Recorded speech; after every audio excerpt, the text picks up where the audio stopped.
Good morning. It's a rainy morning here in the Finger Lakes, but it's kind of nice. We needed the rain. I wanted to talk today about EMDR and just introduce this type of therapy and what to expect maybe if you are thinking about getting EMDR therapy. It stands for eye movement desensitization and reprocessing.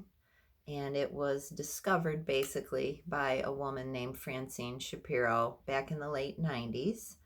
And once she kind of stumbled onto it through her own experience, she began researching it heavily. And it's the most powerful therapy I've ever experienced personally, because to be trained in EMDR, you also go through the process of it to feel it, and it's powerful, like I said, and really makes a difference for you.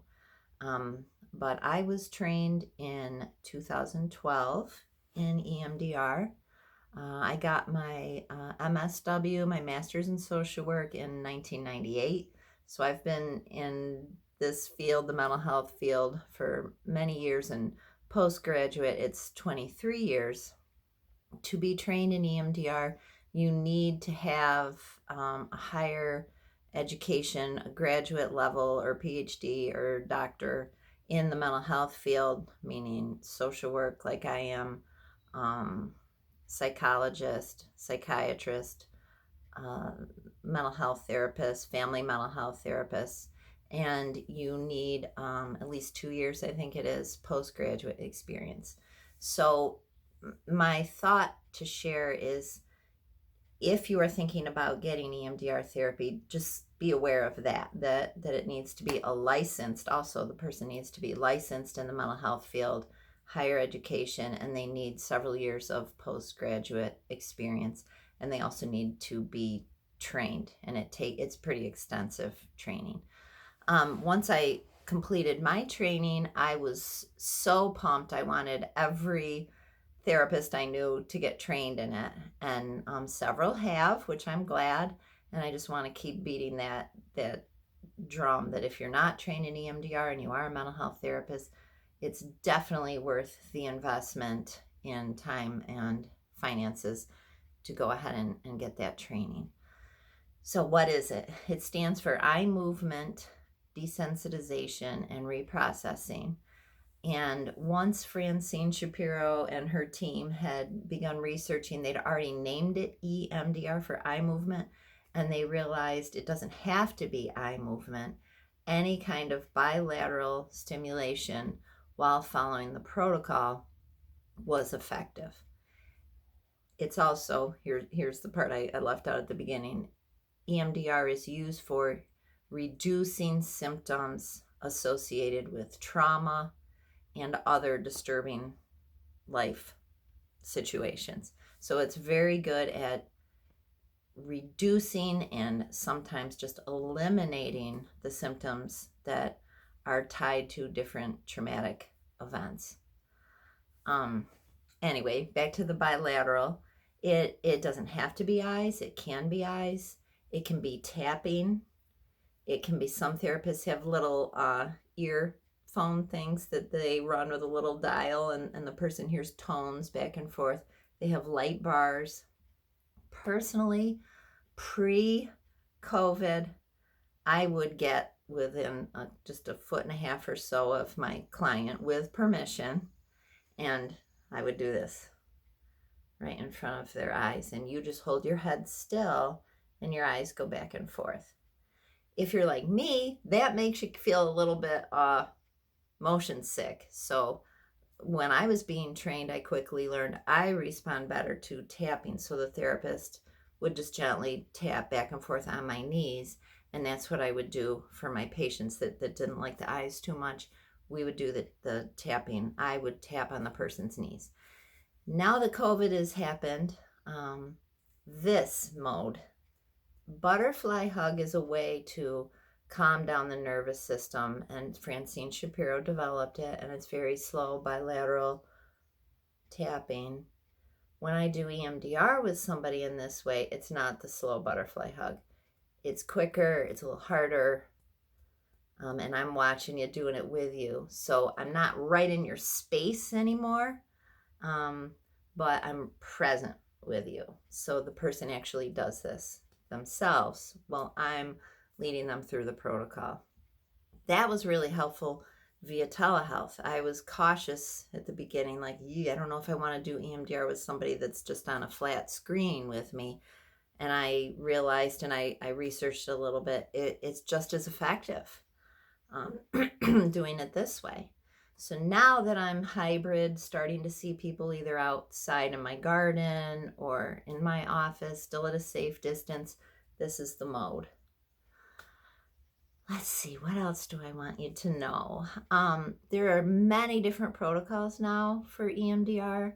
Standard EMDR protocol is where very effective if there's a single incident that is traumatic.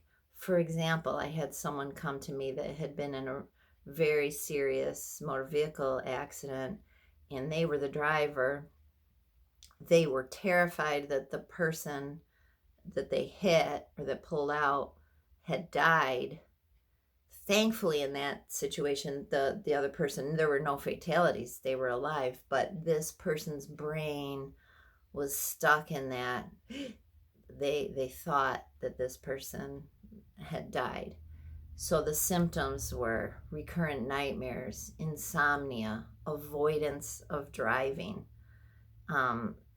tearfulness, anxiety, flashbacks. So these are very classic symptoms of PTSD. They came to me very shortly after that accident, which if you go through something like that, the sooner you get some EMDR treatment, the better, because then it doesn't have to sit in the brain and get stuck there. So literally 2 1-hour sessions of EMDR, and that person was good. They knew that it was over. They knew that the other person was okay. They knew they were okay. They could sleep again. They could drive again. So that's like a not complex PTSD. That's PTSD. EMDR very, very helpful in reducing symptoms in situations like that. If you've seen some of my other videos, I talk about complex PTSD. That is not as simple because it is complex. And yet there are protocols of EMDR that are very helpful with that as well.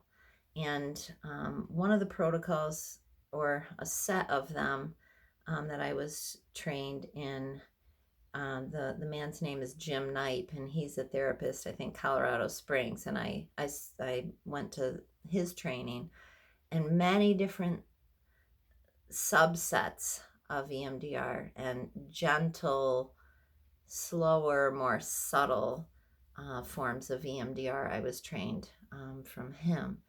So they really call it the art of EMDR, and that's true because it's not cookie cutter. It's not just one size fits all. Like a cautionary tale. I think in a previous video I talk about the window of tolerance. So we want a nice big window of tolerance for our emotions. If someone, when we're doing EMDR, is out of their window of tolerance, that's not effective anymore. If the person is hyper aroused, meaning panic or agitated or, just really freaking out, we can't reprocess here. And the same with hypo. If they dissociate or shut down, then we're not reprocessing.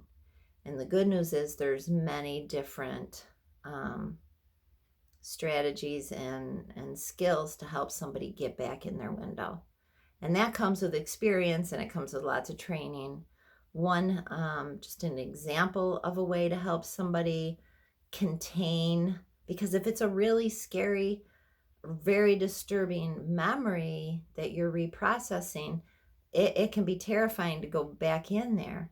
So there's ways to contain it. For example, I set my timer. Let's agree to just go into that memory for 1 minute or 2 minutes, and the person knows, okay, I'm in agreement with that 1 minute, maybe less.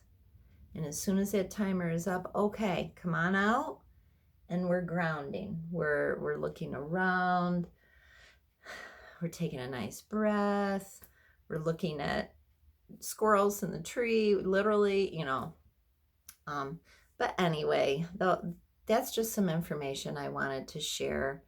And let's call this part one, because there's so much more. At another time, I will discuss more. But I definitely encourage you to research EMDR if you're somebody that's symptomatic and you know that there's trauma in your past. Find someone that's trained in EMDR. And if you're a mental health therapist, I really encourage you to look into getting trained in it yourself. It's a powerful therapeutic tool.